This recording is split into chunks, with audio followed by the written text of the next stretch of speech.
Bonjour à tous et bienvenue dans Cult Active pour une nouvelle vidéo de presque qualité. Je suis avec l'ami Kier pour vous parler de l'actualité cinéma et série. Peut-être un petit bout tech à un moment parce que ça a un impact sur le cinéma et la série. Eh bien, mon cher Kier, coucou, je suis très content de te retrouver pour la vidéo. Comment tu vas ? Tu es exceptionnel avec cette coupe de cheveux, mon cher Greg. Là, clairement, tu rentres dans la catégorie des Brad et des George. C'est cette teinture poivre-sel qui ne fait que te faire grandir et aller un peu plus dans cette catégorie de grands monsieur du cinéma. Tu fais partie du groupe. Pierre Arditi aussi. Ah ouais, non, Kier, sache que si tu veux habiller ton front sans fin, comme les gens l'appellent, eh bien, vraiment, ces implants m'ont coûté vraiment très très peu cher. Sur Amazon, tu prends la version gris poivre et vraiment, ça m'a coûté, je crois, 15 € en comptant les frais de port. Ouais. Il y a une règle quand même entre les mecs, normalement, qu'on est censé suivre. C'est en plus des mecs de notre âge, c'est qu'on ne se vanne pas sur nos cheveux. Moi, mes cheveux, là, je les remercie tous les jours d'être encore là. Ils se coiffent littéralement comme ils veulent, mais maintenant, je ne leur dis plus rien. Ils restent, ils sont cool, ne partez pas, merci. Et voilà. Donc, c'est tout. Je propose de commencer la vidéo news, mon cher Greg, par le point pognon. Point pognon, donc avec le box-office. Et tu vas être content, mon cher Greg, parce que dans ce point pognon-là, il y a quelque chose de vraiment intéressant. Alors, c'est pas le succès de Minecraft, les échecs les commentaires nous le disent toutes les semaines. Mais quand y aura-t-il un point intéressant dans ce point pognon ? Ça me fait plaisir. Tu t'es donné à fond, ça se voit. Voilà. C'est pas une adaptation de jeu vidéo, c'est pas un énième Disney, c'est pas l'échec d'un DC, c'est pas l'échec de Blanche-Neige, etc. Non, là, c'est un truc positif. C'est quoi ? C'est le film Sinners de Ryan Coogler avec Michael B. Jordan. Je sais, je l'ai mal dit, le titre Sinners, mais je ne le dirai jamais bien. J'ai décidé comme ça. Je ne sais pas le dire. Le film Sinners, mon cher Greg, qui avait, il faut le dire, quand il est arrivé en salle, donc là, c'est son deuxième week-end qui est passé, quand il est arrivé en salle, le film Sinners avait derrière lui un vrai plus, c'était des critiques absolument dithyrambiques. Toute la presse américaine criait au génie, j'étais très étonné. Il est sorti d'ailleurs en France un peu plus tôt, vers le 16, si je dis pas de bêtises. Il arrive aux US, film R-rated, donc avec des vampires. Voilà, les critiques avaient beau être bonnes, personne n'envisageait un truc de ouf. 61 millions de dollars au box-office mondial pour son premier week-end. Et alors, attention, il a fait 45 millions aux US, donc pour son premier week-end. C'est énorme. Et c'est tellement énorme, les amis, c'est énorme pour le film Sinners. Si c'est pour un Marvel, c'est décevant. Si c'est pour un James Cameron, c'est catastrophique, etc. Mais là, pour ce genre de film, R-rated, film indé, etc., c'est énorme. Enfin, quand je dis film indé, c'est petit film, hein, c'est pas un gros monstre. C'est énorme. Et au point où il y a un élément qui est à prendre en compte, c'est que le film Sinners, sur son premier week-end, fait le plus gros démarrage pour un film qui n'est pas une suite, pas un remake, pas un film de franchise, donc un film original. C'est le plus gros démarrage pour un film original aux États-Unis de la décennie. C'est complètement dingue. Et il est parti pour être encore plus fort que ça, puisque globalement, s'il continue là comme ça et qu'il va taper les 300 millions comme les analystes le disent, au total, dans sa carrière, ça sera littéralement le film original à avoir fait le plus gros box-office de la décennie. Donc on n'est plus sur le démarrage, on est en fin de carrière. C'est énorme. Et alors il a fait avant un truc les 4 Fantastiques qui sort en juillet, rappelle-le s'il te plaît, Kier. Le quoi ? J'ai pas entendu. Avant les 4 Fantastiques qui sort en juillet. Oui, mais les 4 Fantastiques, c'est absolument pas un truc original. Tu vois, c'est le 4e film 4 Fantastiques au cinéma. Enfin bon, bref. Et alors il a fait un truc... Ils ont réinventé la licence. Mais je te laisse continuer à préciser. Oui, ou aussi, autre film original qui sort dans peu de temps, c'est bien évidemment le nouveau Jurassic World, puisqu'ils ont dit qu'ils que c'était totalement décroché des autres films, donc il est à part, donc c'est... Non, bien évidemment, on troll. Le truc, c'est que là, on est face à un film original qui prend des risques, qui visiblement est de très grande qualité. Moi, j'ai pas encore eu la chance de le voir. Et alors, il a fait un truc de dingue qui montre que vraiment le film est très tendance aux États-Unis. Alors, déjà, le premier truc qui est vraiment impressionnant, on peut le dire, même si les vacances scolaires sont terminées, c'est qu'il a tapé Minecraft, qui était quand même solid leader. Et sur sa 2e semaine, il a fait un truc de fou. C'est qu'il n'a perdu que 6% par rapport au premier week-end. Un film, en moyenne, perd entre 40 et 70% entre son premier et son 2e week-end. Là, il n'a perdu que 6%. Les Américains sont sidérés. Enfin, pas tous les Américains, mais les Américains qui suivent le box-office et l'industrie ciné sont sidérés. Il y a même c'est parce que plein toi, de dans ta stars tête, qui félicitent le film. Tu es point pognon, tu es ciné-série, et quand tu vois un Américain qui dit « je suis sidéré », tu penses tout de suite que c'est à cause du film. Je crois qu'ils ont des petits soucis de politique intérieure et que c'est ça la raison pour laquelle ils sont sidérés. Sinners vient peut-être après. Mais je comprends que possible, toi, fan de ciné, tu dis hey, les mecs et tout, pourquoi vous faites la gueule comme ça? Pourquoi vous êtes comme des oufs et tout, toujours et vous êtes sidérés mais je comprends. C'est parce que tu viens avec un optimisme, une énergie quand tu vas voir du coup les Américains. Mais eux sont sur autre chose. Voilà, faut l'avoir en tête. Ils sont sur guerre civile, ils sont sur d'autres thématiques. En effet. Alors, bon, là, Sinners, donc gros succès. J'ai avoir du mal à rebondir dessus, mais en tout cas, bravo au film qui a coûté 90 millions de dollars hors promo et qui, donc là, est déjà à 170 millions de dollars. Donc, on est très bien. Autre sortie qui a fait l'événement aux US. Ah non, tu sais le truc là où il y a DiCaprio qui fait le même, là, qui fait... tu reviens en arrière. Oui. Tu n'as pas précisé que Ryan Coogler a fait un très joli mot. Il a fait une très jolie lettre pour remercier les spectateurs. C'était pas obligé et franchement, il a écrit une lettre hyper personnelle du coup pour remercier tous les gens qui vont au cinéma en prenant conscience à quel point c'est plus compliqué dans nos vies d'aujourd'hui d'aller qu'au cinéma qu'avant, etc. Et j'avais pas vu ça avant. Et j'ai trouvé que c'était super bien qu'il fasse cette petite lettre. Mais Tom Cruise a félicité le film également en disant que c'était un super film, qu'il était content. Si accessoirement, Tom Cruise sort un film, il dit c'est super important d'aller au cinéma, vraiment gardez-le en tête. C'est cocasse parce que dans un mois il y a un film avec Tom Cruise qui sort, donc le Mission Impossible The Final Reckoning. Knocking, ou je sais pas comment on dit, vous me ferez des cours d'anglais dans les commentaires avec grand plaisir. Yeah. Et après ce soir, c'est en ok. fait, vu tes vêtements, c'est pas un hasard le droit le message de Tom. De tout dire avec un accent canadien ou québécois. Ouais. Par contre, il y a une autre sortie qui a eu lieu ce week-end, mon cher Greg. Je voulais en parler avec toi. C'était la ressortie pour les 20 ans de Star Wars épisode 3, la revanche des Sith. Donc voilà, considéré par tout le monde comme le meilleur de la prélogie. C'était la plus grosse ressortie de l'histoire puisqu'il avait 2700 copies, c'est énorme. Comparons par exemple à Sinners qui est en tête du box-office, il avait 3300 copies. Minecraft est à 3008, donc vous voyez 2007 c'est vraiment énorme pour une ressortie. Et le film a fait 25 millions de dollars, c'est bien hein, pour une ressortie, c'est le deuxième plus gros box-office pour une ressortie. Mais voilà, on aurait pu imaginer un peu plus parce que comme ils avaient beaucoup plus de copies. Kerr, j'ai juste un petit message pour toi. Kerry-tu a déjà dit cette news dans la vidéo Star Wars.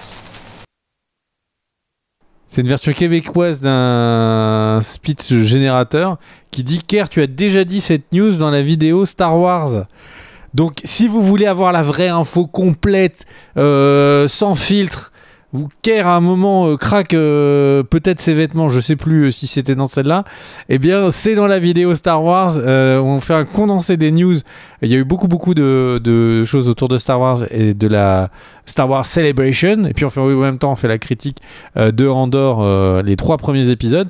N'hésitez pas à voir cette vidéo après celle-là, évidemment, après celle-là. Ah oui, mais tu as raison.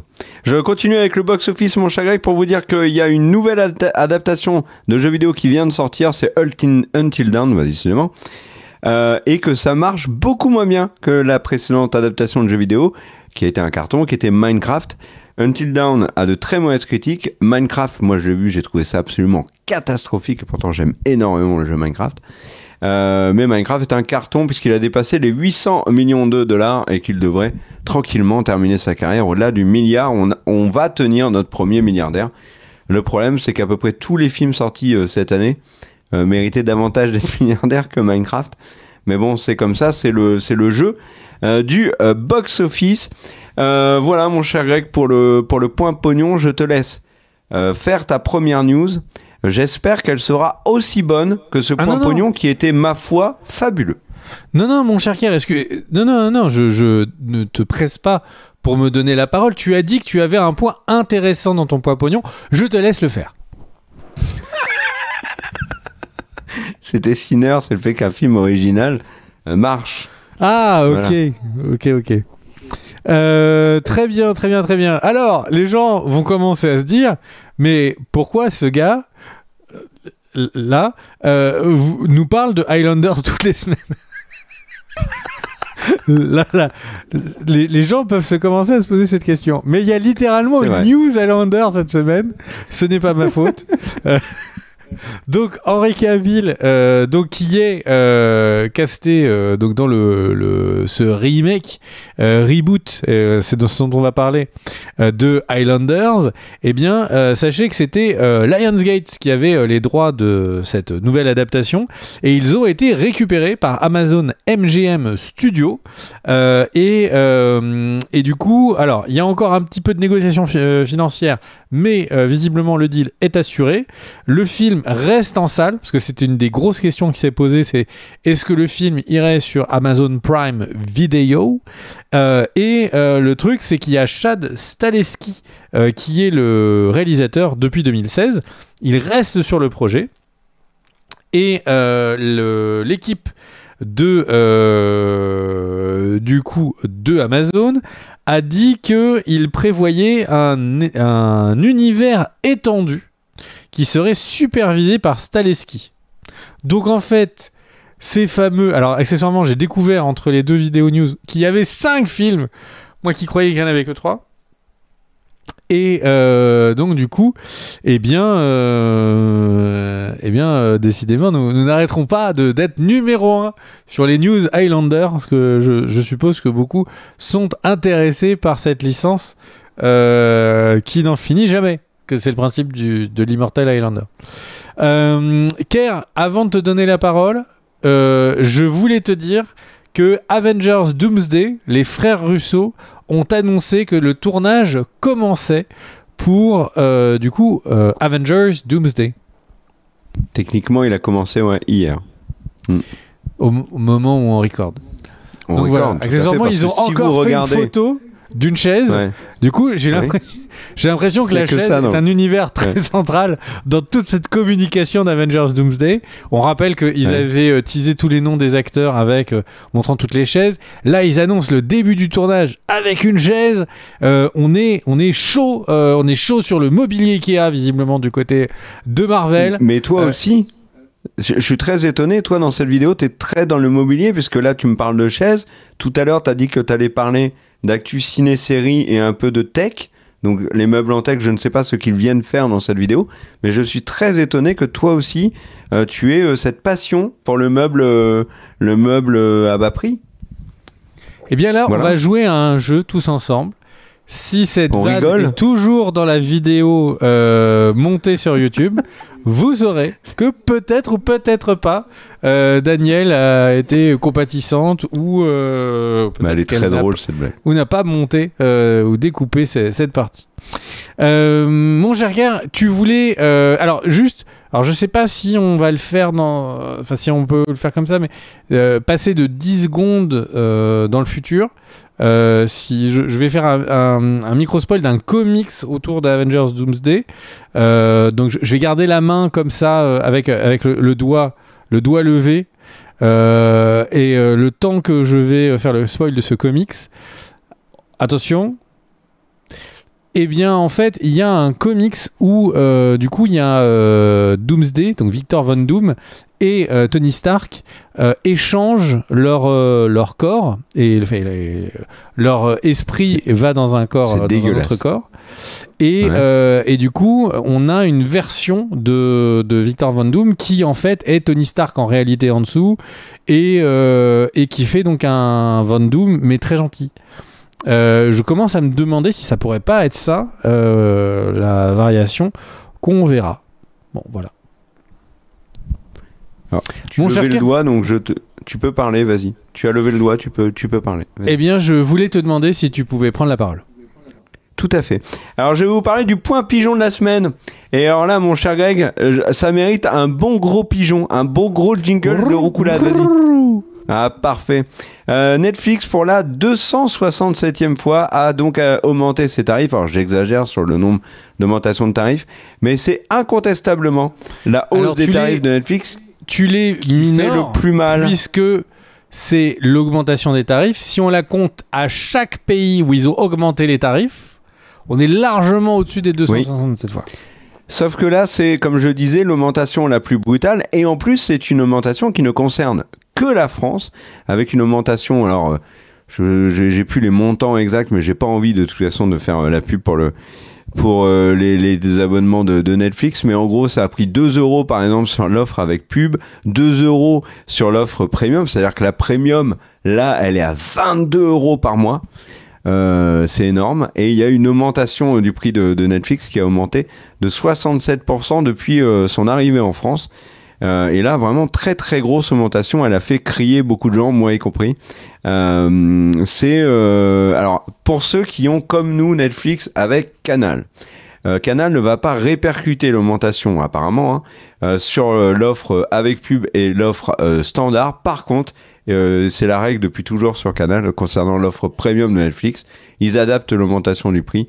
Donc voilà, ceux qui ont le premium Netflix avec Canal, comme une personne que je connais qui a une magnifique coupe de cheveux poivre et sel, et ben lui il va se prendre une augmentation dans la tronche, mais franchement c'est tellement abusé là. Elle serait de 50 centimes abusée, cette augmentation mensuelle. Ouais, mais c'est abusé, alors 60 centimes ça va, mais là tu te rends compte que c'est 8 balles pour avoir le plaisir de se manger une offre avec pub de Netflix. Non mais au secours quoi. Alors oui, ça sera toujours moins cher que un paquet de cigarettes, mais il n'y a rien qui justifie l'achat d'un paquet de cigarettes ou un kebab, etc. Mais le kebab c'est très bon. Là vous mangez un abonnement Netflix avec c'est le fait qu'il y ait une constante augmentation du coût de Netflix, toujours justifié par les mêmes baratins, qui est oui mais c'est pour vous proposer meilleur. En plus on le sait maintenant, ils l'ont clairement dit que c'était pas pour ça, ils veulent juste se faire plus de pognon. Donc là ils sont en train de vraiment de dessorer au maximum leurs clients jusqu'au jour où les clients vont dire eh ben c'est fini, je me casse. Ça c'est une, moi j'ai dit en rigolant sur Twitter que c'est un formidable soutien pour ces concurrentes, c'est leur donner un coup de pouce.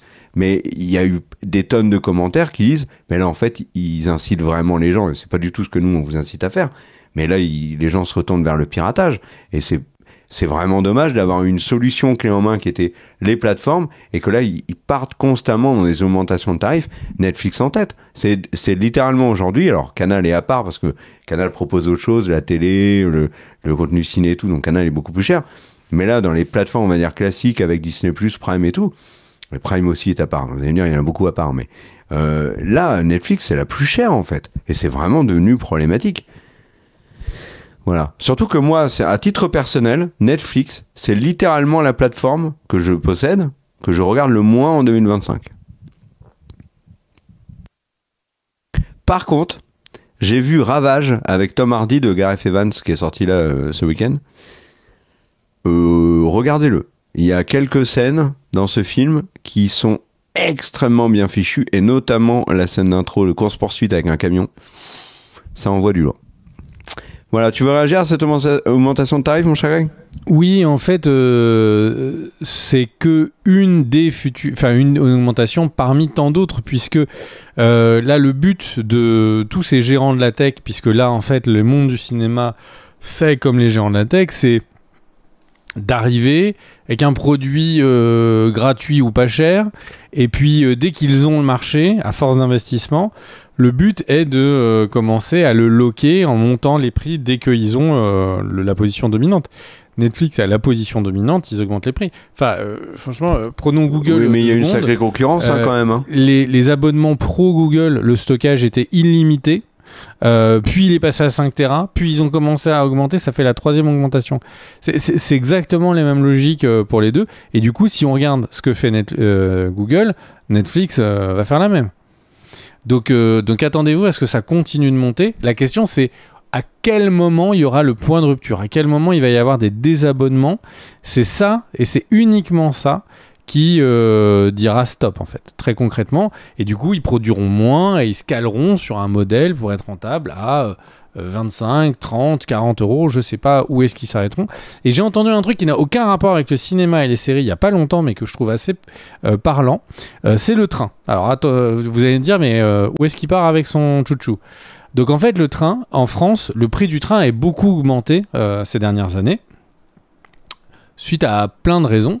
Et en fait, un analyste disait que pour les mêmes raisons de transport, je rentre pas dans les détails, donc le train était parti pour augmenter de la même manière en Allemagne, sauf que les consommateurs ont fait un rejet total. Ils ont commencé à moins l'emprunter, ça a été une catastrophe, et du coup, la société ferroviaire allemande a remis ses anciens prix. Et du coup, le train en Allemagne est encore moins, est toujours moins cher, là où en France, comme il n'y a pas eu d'arrêt de consommation majeur, les consommateurs n'ont pas dit oh là là, stop, eh bien les prix continuent de monter au niveau de la SNCF. C'est pareil avec Netflix. Tant qu'il n'y aura pas un mouvement de masse de consommateurs, eh bien ils continueront d'augmenter les prix. C'est aussi simple que ça. J'enchaîne mon cher Kerr ? Bah merci de nous avoir remonté le moral, ça fait plaisir. Chapeau. Oui, mais en même temps, je t'ai fait un peu rêver en parlant de train et tout, chouchou. Oui, c'est vrai. Donc tu vois, il y a un peu des deux. Après, tu m'as pris pour Sheldon Cooper ou quoi? Moi, je m'en fous complètement des trains. À toi. Alors, mon cher Kerr, il y a une nouvelle bande-annonce des 4 Fantastiques. Est-ce qu'elle est fantastique? Qui est pas mal. Franchement, elle est pas ouf, mais elle est pas mal. Et donc le film, qu'on rappelle, sort le 23 juillet. Et dedans, en fait, il y a l'apparition d'un super vilain. Je ne vais pas vous le spoiler si vous voulez garder le secret. Tout le monde le sait. Mais le truc qu'il faut savoir, c'est qu'il y aura le 2 juillet, et on va peut-être le couvrir en vidéo, on verra suivant la qualité. Et le 2 juillet va sortir un comics qui est le préquel du film.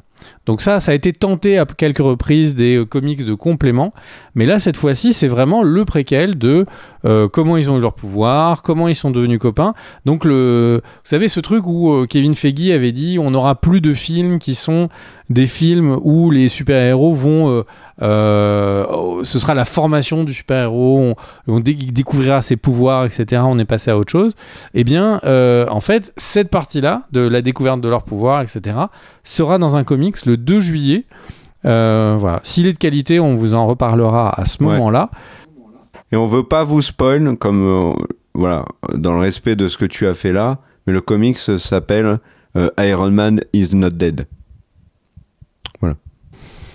Ok, si on parlait d'Avengers Doomsday. Mais voilà. Donc du coup, 2 petites news. Alors puisqu'on est sur les super-héros, il y a Atoman. Je sais pas si tu as entendu parler de ce film de super-héros. Atoman ? Oui. Non, jamais. Eh bien, Atoman, c'est le premier film de super-héros marocain qui est sorti il y a quelques jours, le mercredi au Maroc. Et donc, c'est une tentative marocaine. Il n'est pas encore en salle en France, mais je trouve ça pas mal que des pays se tentent à des budgets un peu plus importants pour tester. Puisqu'on est sur la catégorie super-héros, il y a Sandman, saison 2, donc il y a eu aussi une bande-annonce parce qu'on commence à s'approcher de la date de diffusion. On a les Thunderbolts qui a le dernier trailer final, bande-annonce, finally, etc., dernière version, qui est sorti en ligne. Qui sort cette semaine. Et tout à fait, puisque le film sort après 30 avril. au moment où on enregistre, donc le mercredi 30 avril. Donc si la vidéo sort le jour d'après... Les premières critiques sont sorties, elles sont pas mal. Alors Pierre, attends, je te dis un truc, c'est qu'à chaque fois que le film n'est pas sorti et que les critiques disent l'avoir vu, c'est ceux qui ont vu sous le contrôle du studio, quel qu'il soit. Donc c'est très rare qu'un film, avant qu'il sorte, tout le monde dise « Mais ce film est une bouse ! N'allez pas le voir !» Je crois que c'est jamais arrivé. De toute notre vie de ça n'est jamais arrivé. Megalopolis. Bah, tout le monde a détruit la projection. Mais quand ils l'ont vu en vrai, quand c'était dans le grand public, à Coppola. Pas quand c'était les critiques qui sont invités uniquement à la projection presse. Oui, là c'était différent. C'était en plus c'était le milieu, c'était les investisseurs, etc. Mais oui, moi je me rappellerai toujours de la sortie des gens qui sont sortis de l'avant-première mondiale de Suicide Squad, donc la première version avec Jared Leto en Joker. Alors oui, vous pouvez dire dans les commentaires, est-ce que Jared Leto est le meilleur Joker au cinéma? On peut débattre, hein, si vous voulez, pendant des heures. Je pense que Greg aura le fort plaisir à vous répondre. On peut même le mettre face à Mark Hamill pour le Joker animé. Enfin, oui. Toi, je sais que tu le mets vraiment très très haut. Hein. Oui, mais bien évidemment. Le truc, c'est que les gens qui sont sortis de cette avant-première-là étaient dithyrambiques. Moi, j'étais hyper chaud parce qu'en plus, j'avais adoré la bande-annonce. La toute première, là, avec la musique qui est très chouette. Mais le film était cata, donc on se méfie en effet. Mais là, globalement, de ce que j'ai vu, moi, c'est plutôt une presse qui, quand elle a les choses à dire, le dit. Hein. Donc voilà... pour Thunderbolt. À toi, t'as fini ta news ou tout à pas fait, fini mes petites news de super-héros. Vas-y, tu peux y aller, mon Jacques. Eh ben, avant d'enchaîner avec une autre news, je voulais vous dire que, parce que c'est un passage un petit peu obligé, vous le savez, on est sur YouTube. Si vous aimez notre contenu, n'hésitez pas à vous abonner, ça aide énormément la chaîne. Et vraiment, pour aider la chaîne à sortir un peu de cet algorithme un peu foufou qui est celui de YouTube, on a besoin aussi de vos likes et de vos commentaires. Donc s'il y a des choses sur lesquelles vous avez envie de réagir dans cette vidéo news, on parle de 2-3 sujets variés. Hein. On a même parlé de meubles en tech. Je ne sais toujours pas pourquoi Greg a fait cette fixette, mais peut-être nous le découvrirons un jour. Toujours est-il que n'hésitez pas donc à mettre un commentaire, un petit pouce vers le haut et à vous abonner. News suivante, c'est parti. Alors, figurez-vous qu'il y a aux États-Unis, il y a eu une petite vague hyper chelou sur le film Minecraft que des jeunes spectateurs, des ados, se mettent à jeter volontairement du popcorn et des objets pendant la scène du chicken, alors ils appellent ça le chicken jockey aux US. C'est la scène où il y a un poulet sur un ring face à Jason Momoa. C'est une scène absolument lamentable à l'image de tout le film, mais voilà, sur cette scène les gens... Alors, suite à une vidéo qui a été virale où on voit des gens que jetaient du popcorn et même leur téléphone et plein de trucs, des godasses et tout. Au moment de cette scène, ça s'est reproduit. Du coup, les cinémas américains ont été un peu obligés de sévir. Donc voilà, cette petite remarque comme ça, sans aucun intérêt. News sur les Oscars. Tu l'as dit, je crois, la semaine dernière dans la précédente vidéo, mais comme j'ai un doute, je vais le redire, mais ça va prendre 5 secondes. Il va y avoir un Oscar pour les meilleures cascades. Ça arrive en 2029, mais je crois que tu l'as dit. Et le truc que tu n'as pas dit, c'est que l'Académie des Oscars a cette fois annoncé que chaque personne qui vote pour les films, et pour les acteurs, etc., les actrices, doit avoir vu chaque film en compétition. Alors, ça vous fait rire si vous voulez. En effet, c'est cocasse que on oblige des gens qui votent pour le meilleur film de l'année à avoir vu les films pour lesquels ils votent. Pour l'instant, ils devaient certifier sur l'honneur qu'ils avaient vu le film. Là, l'Académie a décidé de sévir bien davantage. Et ils vont mettre à disposition une application qui s'appelle Academy Streaming Room. Et donc, ils vont devoir regarder les films. Et s'ils ne regardent pas le film de A à Z Et en plus, il y a un contrôle rétinien toutes les 10 secondes pour vérifier qu'ils dorment pas. En plus, non, ça, c'est pas vrai, par contre. Mais s'ils regardent pas via l'appli, ils devront justifier de où ils ont pu voir le film. Par exemple, s'ils ont vu le film, je sais pas moi, au Festival de Cannes, en avant-première, invité par le Réal, etc. Enfin, c'est tout à fait possible. Hein, ils sont pas obligés de le faire sur la... Donc, ils devront, remplir un formulaire où ils expliquent comment ils ont vu le film. Et voilà, donc l'Académie, ça se durcit un peu, c'est plutôt pas mal. Ça fait beaucoup rire les gens sur les réseaux sociaux. Je trouve pas ça finalement, moi je trouve pas ça bête du tout qu'ils fassent ça. Voilà mon cher Greg, à toi.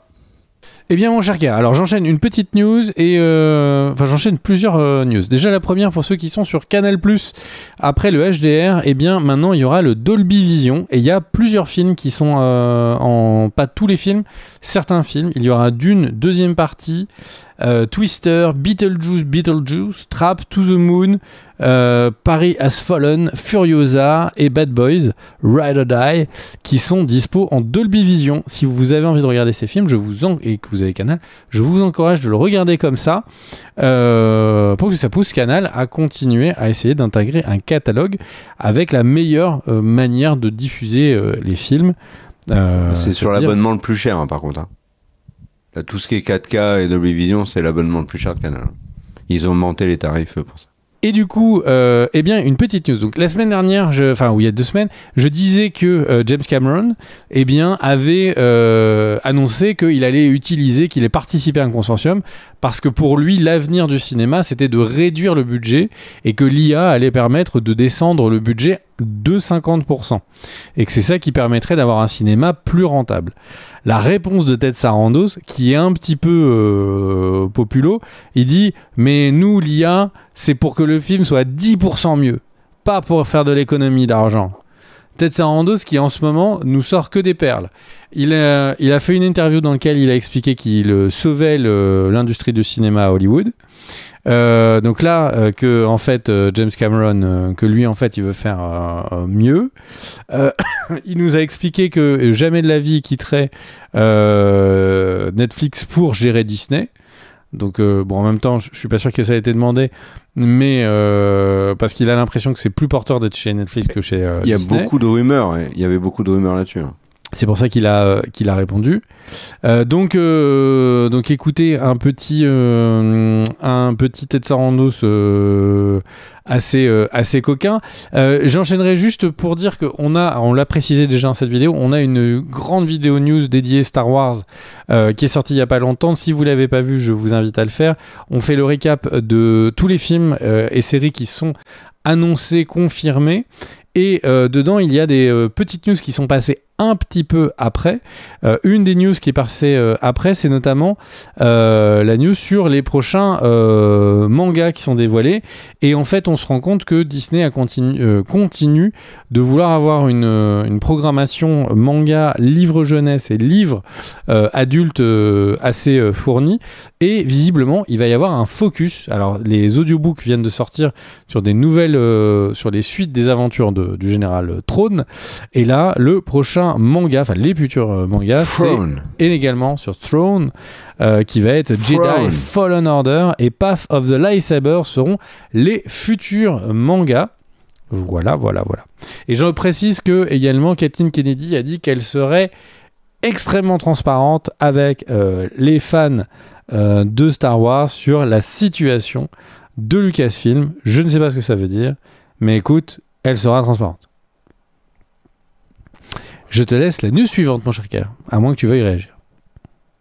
Non, mais tu as raison de rappeler que nous avons fait une très bonne vidéo Star Wars, donc n'hésitez pas à jeter. Oh, oui, mais il faut vendre, mais il faut faut mentir un peu pour qu'ils aillent regarder la vidéo, Greg. Sinon, on s'en sortira pas. Alors, moi je vais vous faire une news. Que tu arrachais tes vêtements au milieu de la vidéo, mais. Mais oui, c'est vrai. Alors, petite news pour vous parler de la suite de Wedding Nightmare, le film. Donc, c'est comme ça qu'il s'appelait en France. Hein. Aux US, c'était Ready or Not. Et film random. Enfin, non random. Et il avait des qualités, film, on va dire, d'épouvante Voilà, et là on a le casting du deuxième, et dedans on a donc toujours Samara Weaving dans le rôle principal, mais on aura également Sarah Michelle Gellar qui jouait Buffy Summers dans Buffy. On a également David Cronenberg, le réalisateur, c'est étonnant de le voir là. Nestor Carbonell, qui est un acteur qu'on a vu notamment dans The Dark Knight, c'est un film de Nolan, Greg, avec qui dépeint l'histoire du Joker et de Batman. C'est pas un truc où il y en a un qui remonte le temps pendant que l'autre l'avance. Et ils ont des masques et en fait le Joker. Non, tu confonds avec Dunkerque. Ça c'est Dunkerque de Nolan, c'est pas le même. Donc c'est Nestor Carbonell. Il y a également Sean Atozzi. Ça me fait plaisir de revoir Sean Atozzi. Pourquoi ? Parce que Sean Atozzi c'était un des jeunes dans le film The Faculty qui est sorti en 99. Et voilà, avec Elijah Wood et Josh Hartnett. Film de notre époque, mon cher, que nous on a beaucoup aimé. Moi j'ai un beau souvenir de Laura Harris notamment. Et Sean Atozzi il jouait dedans, et figure-toi qu'il joue dans The Pitt. The Pitt. Il a un rôle important dans la série The Pitt. J'en avais pas parlé aujourd'hui, du coup je vais le faire. Tu vois, toi tu parles de Highlander toutes les semaines pour des raisons obscures. Moi je parle de The Pitt chaque semaine pour une très bonne raison. C'est une excellente, fabuleuse série. Et Sean Atozzi va jouer dans le film Wedding Nightmare 2. Et il y a une vidéo sur The Pitt qui est sur la chaîne. N'hésitez pas à aller la regarder, ça me fera chaudement plaisir. Et je vous explique pourquoi The Pitt est ouf. Et si vous avez aimé la série, allez voir la vidéo, likez-la, mettez un commentaire, parlez-en à vos proches, parlez-en à vos ex, enfin parlez-en à tout le monde, les passants, etc. Parce que The Pitt mérite largement qu'on parle d'elle et que les gens de plus en plus nombreux la regardent. Moi j'aimerais que lorsque la saison 2 sorte, on soit tous dans des fan zones comme à la Coupe du Monde, sur un écran géant, et là t'as le générique, enfin l'écran qui s'éteint, apparaît Noah Wiley, on hurle tous avec nos écharpes de The Pitt et tout. Ça serait un truc dantesque, surtout partout sur Terre, tu vois, ça serait magnifique, et ça serait super aussi que ce mouvement-là parte de nous, tu vois, ça serait super. Ben voilà. Bref, donc ça c'était Wedding Nightmare. Vous allez me dire, mais ça part complètement en cacahuète, pas du tout.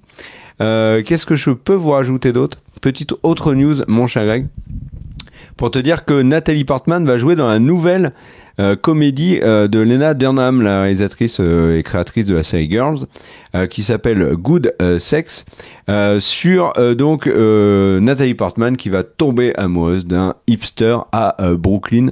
Voilà. Nathalie Portman, Lena Dunham sur un même projet, je trouve ça très chouette, j'avais envie d'en parler. À toi mon cher Greg pour une autre news. Tu as le droit de parler de The Pitt. Alors je suis à l'épisode de la noyée que j'ai pas fini et c'est le bad. Soyons clairs, c'est le bad. Mais tu aimes la série ou pas ? Alors, est-ce que j'aime la série ? Cette série est, de ce que j'ai pu en voir, donc j'en suis au milieu de l'épisode 7, c'est une série qui est exceptionnelle. Kerr a eu bien raison de nous la recommander à tous. Elle est vraiment excellente. Elle est vraiment tu peux excellente. Répéter Kerr a eu bien raison, s'il te plaît. Et du coup, le truc, c'est... Écoute, franchement... Je sais qu'en ce moment, entre autres, à cause de la perte de tes cheveux, t'as pas le moral, donc je te le redis. Kerr a raison. le truc qui est faussement sympa. Je perds pas mes cheveux en plus en ce moment. Non, c'est dingue. Faut que j'aille chez le coiffeur et tout. Je sais. Mais en tout cas, ça, en plus, le fait que tes dents soient toutes factices, ça ne se voit pas. Enfin, franchement, j'ai eu que 2 commentaires.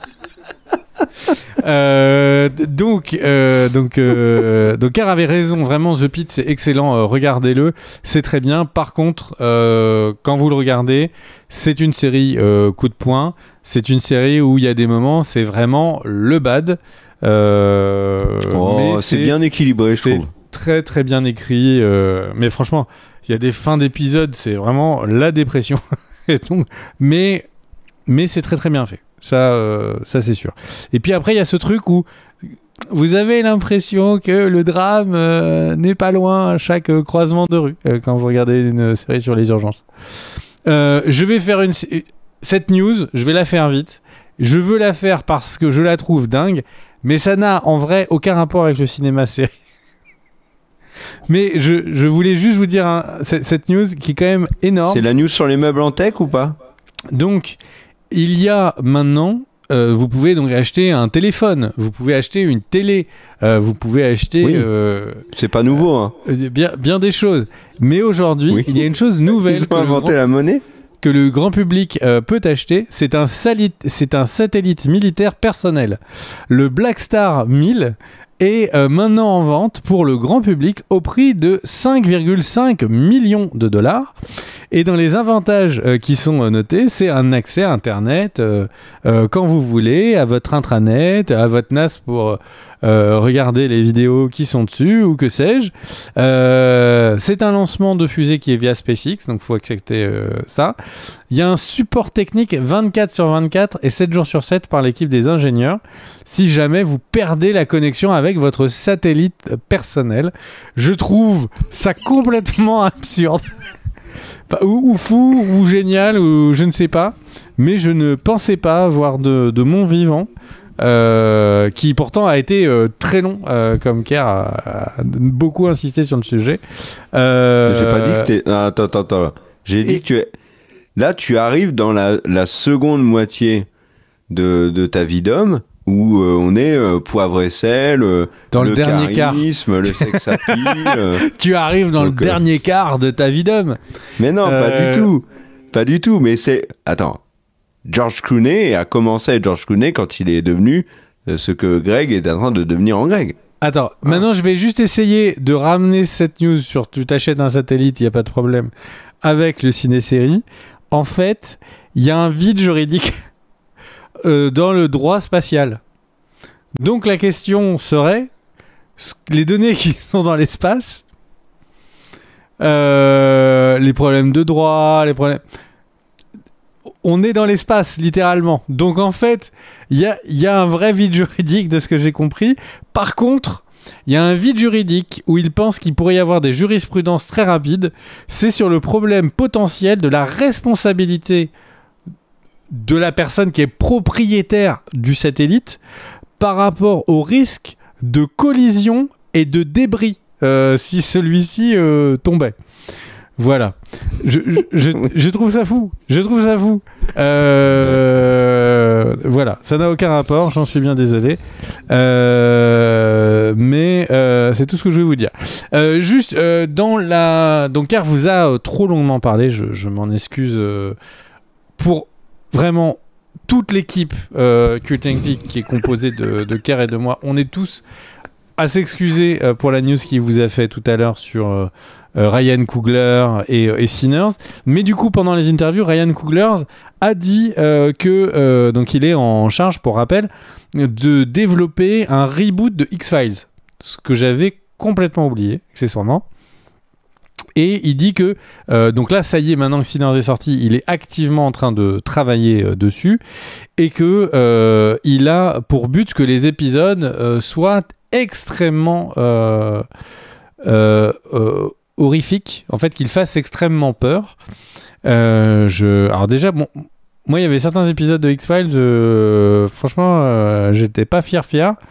Mais alors, comme ceux avec Eugene Toombs. Non. C'est celui qui arrive à passer dans les tuyaux, non, c'est etc. pas ça. C'était la créature des égouts. C'était l'angoisse. Enfin bref, mais ce qui est bien avec X-Files, c'est qu'il y avait vraiment des épisodes qui étaient eux-mêmes tout seuls, auraient pu être des films excellents. Je pense à celui que j'ai revu de la base scientifique qui s'est fait envahir par un champignon, etc. Il y a vraiment des épisodes. C'est Tunguska, ça, je crois. L'épisode où Mulder et Scully vont dans une maison qui est envahie par des fantômes. C'est génial. Et en fait, là, j'ai revu il y a assez peu de temps des épisodes d'X-Files. Et en fait, je me suis fait la remarque qu'il y a énormément d'épisodes de la série. Attends. Est-ce que c'était il n'y a pas plus tard que pendant que je faisais mes news? Parce que je voyais que tu me suivais pas trop. Non, c'est pas ça. Non. Mais il y a beaucoup d'épisodes. Mais je crois que j'en avais parlé déjà en vidéo, mais c'était il y a 1 ou 2 ans, tu vois. Il y a beaucoup d'épisodes d'X-Files aujourd'hui. Il n'y a pas un seul film qui essaye de s'en inspirer qui a réussi à atteindre ce niveau-là. Hein. X-Files, c'était vraiment une excellente série. Et j'exagère pas tant dans la réalisation, l'écriture, le casting, enfin le scénar. Enfin, vraiment, il y a c'était sur certains épisodes un vrai diamant. Est-ce que le succès était amplement mérité. Est-ce que en 2025 dire que X-Files c'est bien, est-ce que vraiment ça s'appelle jeter un pavé dans la mare, briser les carcans attendus par le monde je ne sais pas. Bah, tu rigoles, mais comme X-Files a eu quand même une vie plutôt compliquée, il y a quand même eu de nouvelles saisons, on a eu des saisons sans David Duchovny, et au final, ça a un peu éborgné l'image qu'on a d'X-Files et des premières saisons qui étaient absolument fabuleuses, avec Chris Carter aux commandes, Duchovny, Gillian Anderson là. Est-ce que c'est tu vrai veux que je dise un sur truc les dernières saisons et le départ de Mulder, alors, et puis l'arrivée de Robert Patrick notamment et d'Annabelle Wish, je crois elle s'appelait. Elle s'appelle encore d'ailleurs. C'était pas toujours aussi bon, mais on a eu à la grandeur d'X-Files, c'était une excellente série, vraiment. Moi, si tu veux, je peux dire un truc un peu plus qui crée le débat. Oui, vas-y. Personnellement, je préférais à X-Files la série Au-delà du réel. Mais non, t'as pas le droit de dire ça, je suis désolé.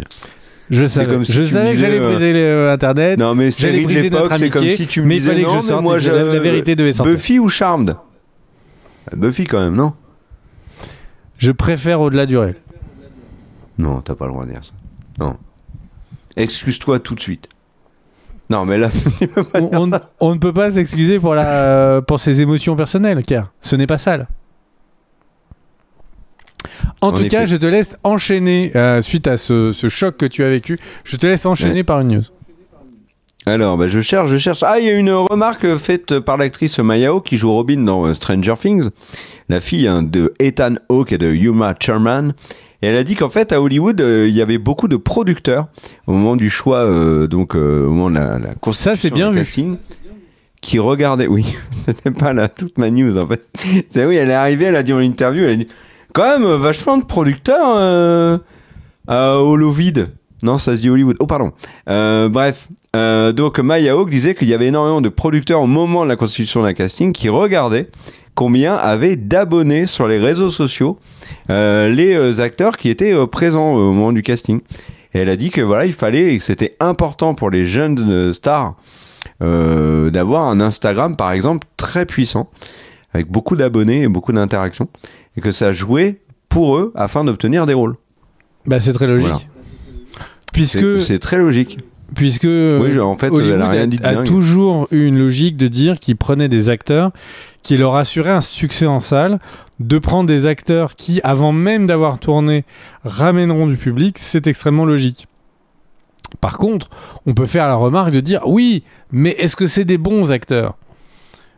Je ne sais pas. Par contre, les acteurs qui vont être le second rôle, le troisième rôle, etc., ça leur empêchera pas de faire leurs preuves et petit à petit de gagner du coup en succès. Mais ça va être plus dur. Après, il y a des acteurs aussi, il faut le reconnaître, qui ont eu du succès sans pour autant avoir de gros Instagram. Charlie Chaplin, par exemple. Il n'était pas sur Insta. C'est bien vu. Et le truc, c'est que c'est pour ça que moi, donc on pourrait dire oui, mais du coup, ça veut dire que c'est surtout ceux qui vont être les beaux gosses, les belles gosses, tout ça. Mais franchement, deux gueules cassées comme nous, ça peut aussi tirer son épingle du jeu. Des gens abîmés par la vie. Ça peut aussi... dans leur dernier quart.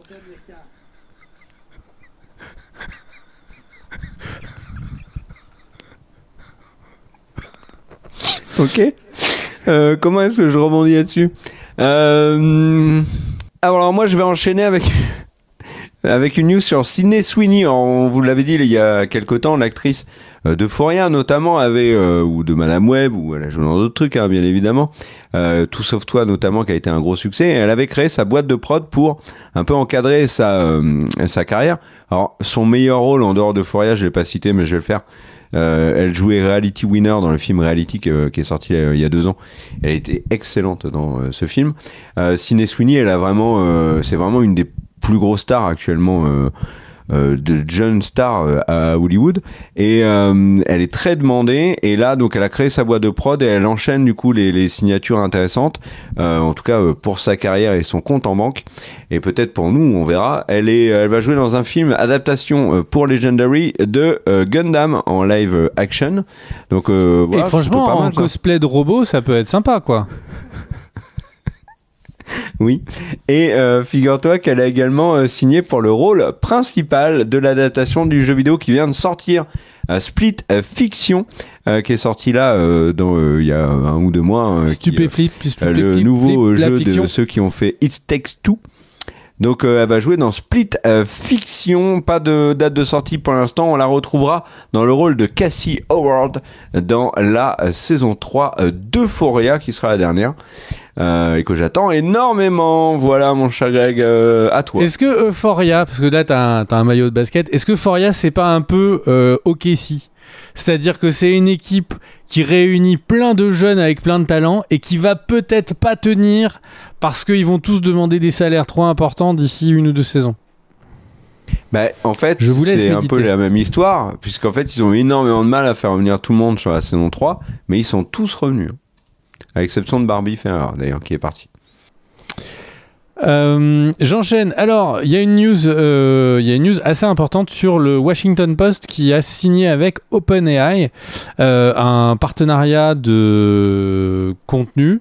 En gros, OpenAI dit que signer ce partenariat permettra à ses utilisateurs d'avoir des news plus fiables, etc., etc. Du côté de Washington Post, c'est les outils habituels, de dire que ça va permettre de résumer les articles, de les traduire en plein de langues, etc., etc. Précisément résumé, citation, lien des articles du Washington Post. L'idée, c'est de ramener des gens, des utilisateurs qui ont de moins en moins de temps et donc sur des résumés de l'actualité. Ce qui veut dire que OpenAI a quand même réussi, alors que tout le monde a dit « Oh, c'est des pirates, ils ont pillé Internet », etc. Bon, au final, ils ont réussi à signer avec le Washington Post, News Corp, Herstat, le Times, Condé Nast. Et alors, le truc, c'est que de l'autre côté, donc le New York Times, eux, ils les attaquent en justice pour vol d'informations. Et il y a vraiment, alors je crois que j'en parlais déjà un peu la semaine dernière, il y a vraiment en ce moment, on est à un moment pivot parce que les premiers procès contre ce truc de est-ce que entraîner une IA, c'est l'entraîner à voler des données, eh bien là le débat est en train de passer du débat public au débat juridique, et il y a eu quelques procès qui ont donné raison aux développeurs d'IA. Ça sent pas très bon sur le respect du copyright, hein, les copains. Là, ça fait 2 semaines d'affilée qu'ils arrivent à signer des deals, qu'ils arrivent à gagner des procès. Donc, écoute, je sais pas ce que ça va donner. J'enchaîne avec des news sur les shows de prix, donc qui est un truc qu'aiment beaucoup les Américains. Donc il y a les SAG Awards qui vont être de nouveau jusqu'en 2026 sur Netflix. Ça faisait 2 ans, ça faisait 3 ans même qu'il n'y en avait pas eu. 2024, pas en 2025, il y aura en 2026. Donc ça fait que 2 ans qu'il n'y en aura pas eu.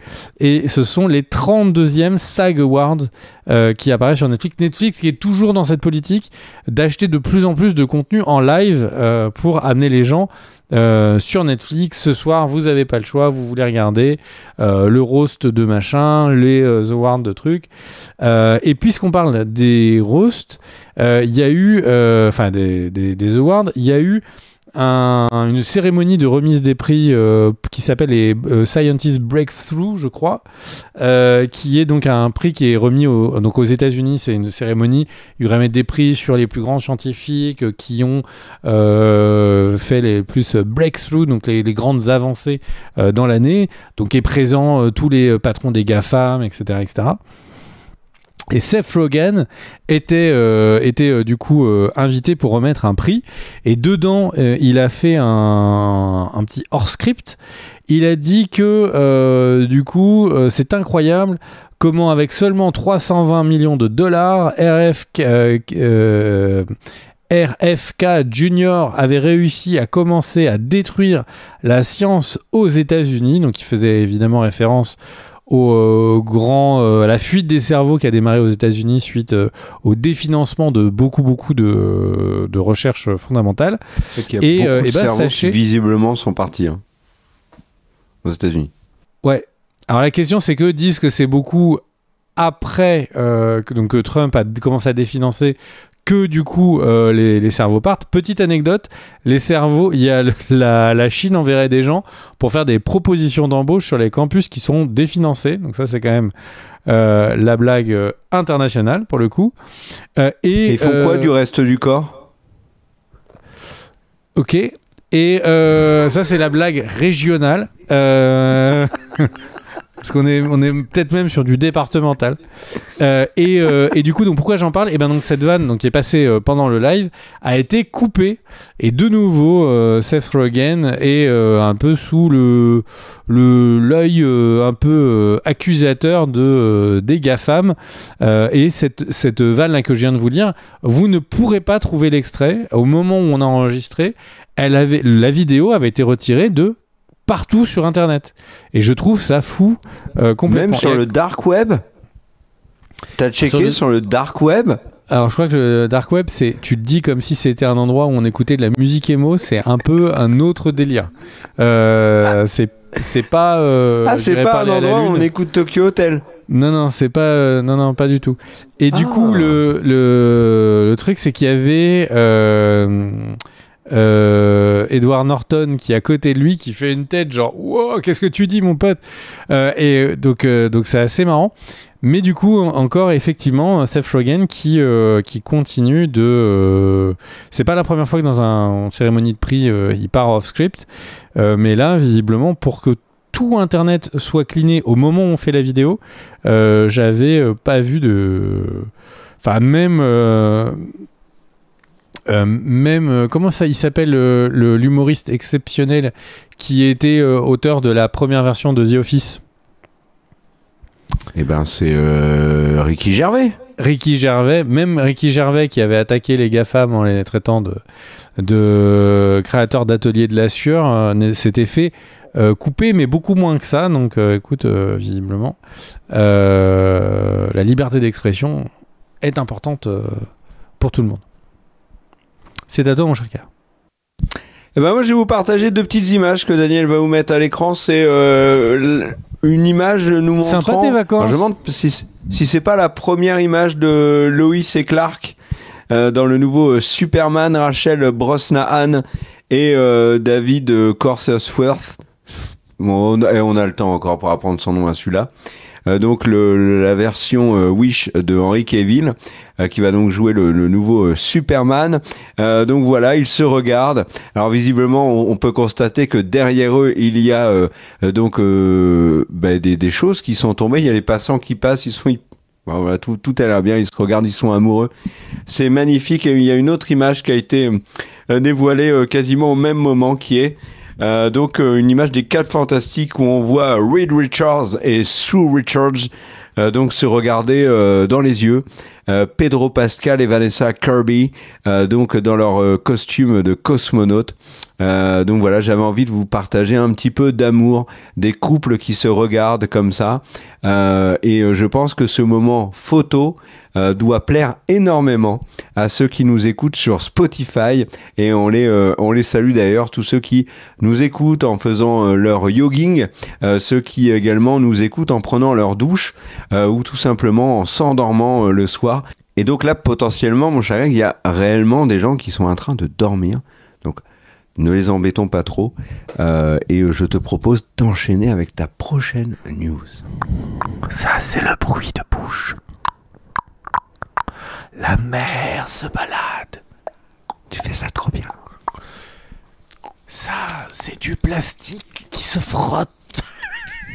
La SMR, je trouve ça fou. Attends. C'est un autre plastique, un plastique plus souple. Ok, alors du coup, je sais, Kerr, ce que tu as fait l'été dernier. Et je parle pas de cet été. Je parle de l'été de 1990. Alors c'est pour te dire que j'en sais loin. Et donc en fait, suite au succès de Scream, eh bien ça n'a pas arrêté des producteurs de se dire hey, mais si Scream ça fait des thunes, est-ce que I Know What You Did Last Summer ne ferait pas des thunes? Et donc ils ont annoncé qu'il y aurait un nouveau film et ils ont réussi à faire venir l'ancien cast.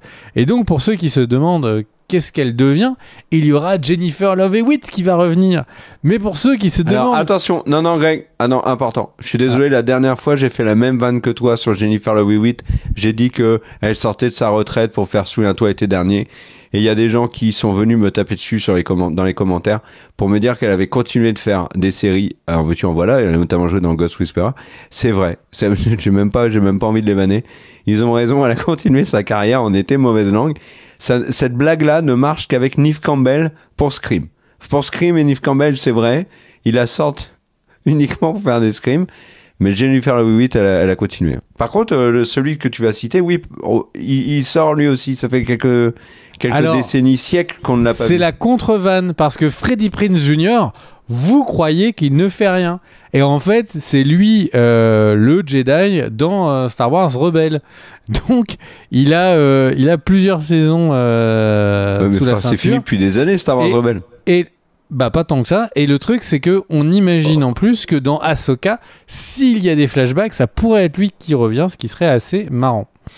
Oui, alors, si on peut même plus se moquer de Jennifer Love Hewitt, de Neve Campbell et de Freddie Prinze Jr., mais on nous enlève tous les plaisirs de la vie. À toi. Alors, Hollywood, ça fait plusieurs fois que je le dis, ils sont vraiment en panique, il n'y a plus de tournage, toutes les semaines, c'est la nouvelle semaine où il y a eu le moins de tournage à Hollywood.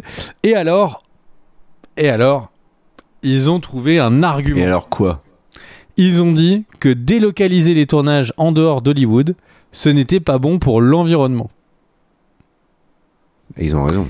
Et du coup, des sociétés d'analystes ont été missionnées pour faire des calculs et dire que si les gens qui vivent à Hollywood, les acteurs, les réalisateurs, les producteurs, vont tourner en Angleterre, en Australie, dans tous ces pays un peu partout dans le monde, pour avoir des réductions d'impôts, eh bien cela coûtait énormément en gaz carbonique de voyage d'avion. On a appris que développer un épisode de série serait plusieurs consommateurs générerait plusieurs centaines de tonnes. Là, il y a un exemple qui a été pris pour dire que 5 personnes d'un tournage qui se déplacent en week-end à faire pour le tournage, c'est 100 tonnes de CO2 supplémentaires. Et donc, ils demandent d'augmenter l'allocation annuelle des films qui seraient tournés à Los Angeles de 330 millions à 750 millions parce que, vous comprenez, c'est pour la planète. Alors en soi, si effectivement c'est bon pour la planète, why not? Mais je trouve ça marrant de se dire que là, toutes les semaines, je couvre les news et tout, et toutes les semaines, ils tentent des trucs. Et là, cette semaine, c'est l'argument écologique. Moi, franchement, il me va bien. S'il peut y avoir des milliers de tonnes de CO2 économisées, que le film blockbuster Marvel soit tourné à Londres, en Australie ou aux États-Unis, franchement, tant qu'ils nous invitent pas sur le tournage, ça me fait rien, quoi. Si c'était pour tourner en France, je dis pas. Ça aurait fait travailler des techniciens français, je dis pas. Mais là, en l'occurrence, ça n'a aucun intérêt. Voilà. Est-ce que tu penses que c'est un beau geste que font ces majors de cinéma à vouloir tourner à Hollywood? À demander des réductions d'impôts pour tourner à Hollywood. Oui. Pour remettre ils ont le cœur sur la main. Ils pensent à l'environnement. Et ils ont le gaz dans le portefeuille. Tout à fait. Moi, j'ai une autre news, mon cher Greg. Eh ben, mon cher Greg, moi, j'ai une autre news et une question pour commencer. À ton avis, qui va revenir? Quelque chose qui me tient fort à cœur.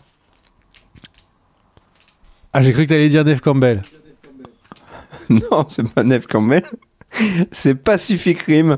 Alors vous savez à quel point j'aime Pacific Rim premier du nom, à quel point Pacific Rim Uprising n'existe pas.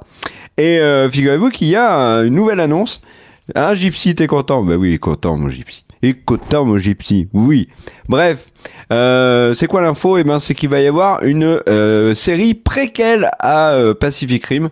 Donc, il se déroulera avant. Bah oui, hein, c'est le principe du préquel. Avant le premier Pacific Rim. On avait eu déjà l'anime qui s'appelait The Black, je crois. Qui était pas mal du tout, et là donc on a une vraie série en live action. Alors on ne sait pas encore de quoi va parler cette série, elle sera sur Amazon.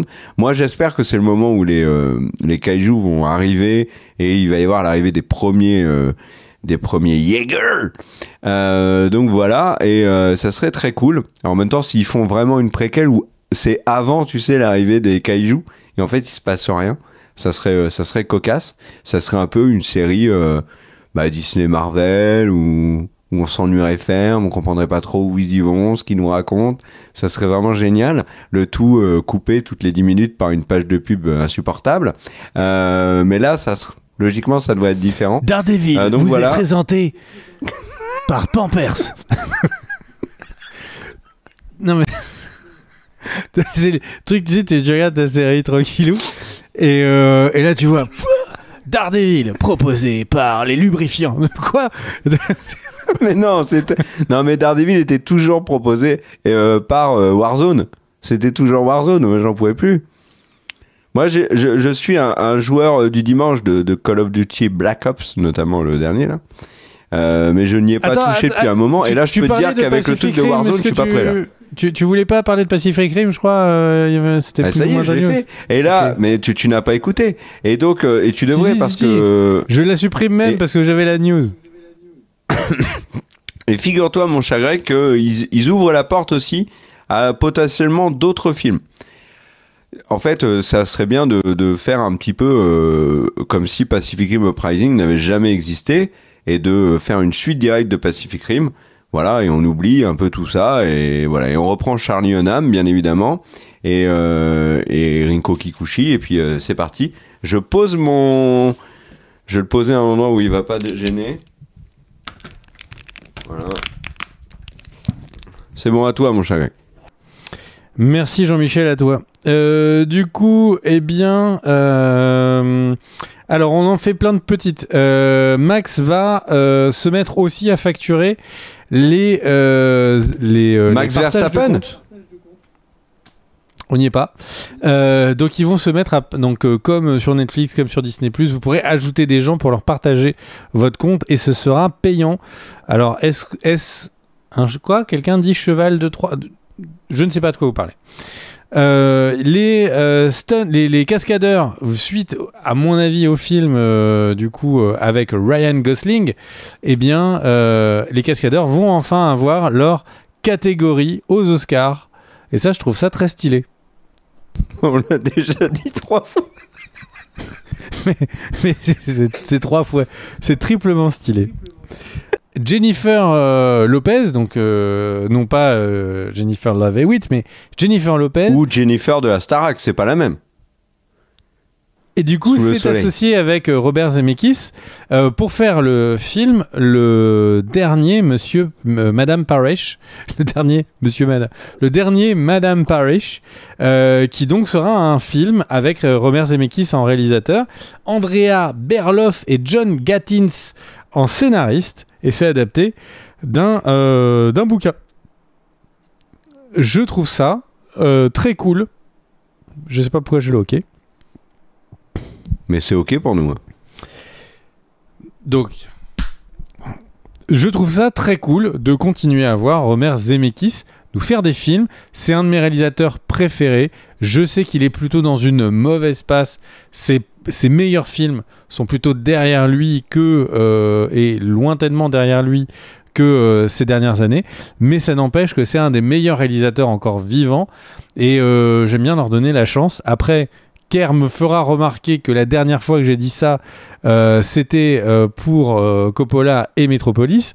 Mais le truc, c'est que globalement... Mégalopolis, pardon. Mais globalement, je suis très content. Et petite anecdote, le livre est devenu un best-seller parce qu'il a été sélectionné par Reese Witherspoon dans son book club. Dans son... comment tu dis book club en français? Bah, c'est un club avec des chèvres et des boucs. Très bien. Un club de Un lecture. book club. Un club de lecture. Ouais, j'y étais presque. Et le dernier film de Robert Zemeckis à être sorti, c'est... Alors, je vais encore le massacrer, vous allez me dire, oh là là. C'est Here, avec Tom Hanks, Robin Wright, Paul Bettany, Kelly Reilly notamment, qui était vraiment original, puisqu'en fait, on suivait la vie d'une famille à travers plusieurs générations à partir d'un seul point de vue, c'est-à-dire un endroit bien précis de la maison. Comme une caméra qui était posée, et on voit donc la vie de ces familles sur plusieurs générations. C'était original comme concept et finalement assez bien mené, je trouve. Voilà, mon cher Greg. Est-ce que tu as encore une news ou tu as terminé? Est-ce que je t'ai parlé des cascadeurs et Aux Oscars? Non, je crois qu'on l'a déjà fait. Eh bien, écoute, Mais tu peux le redire. Ouais, c'est Jamais parce que 304. c'est quand même important. Eh bien, ma news suivante, c'est l'anniversaire de YouTube cette année, de ses 20 ans. Et du coup, il y a eu pas mal d'informations qui ont été données. Il y a eu 20 milliards de vidéos qui ont été uploadées depuis le lancement. C'est complètement fou. Il y a eu, en mars 2025, 20 millions de vidéos mises en ligne chaque jour. T'imagines ?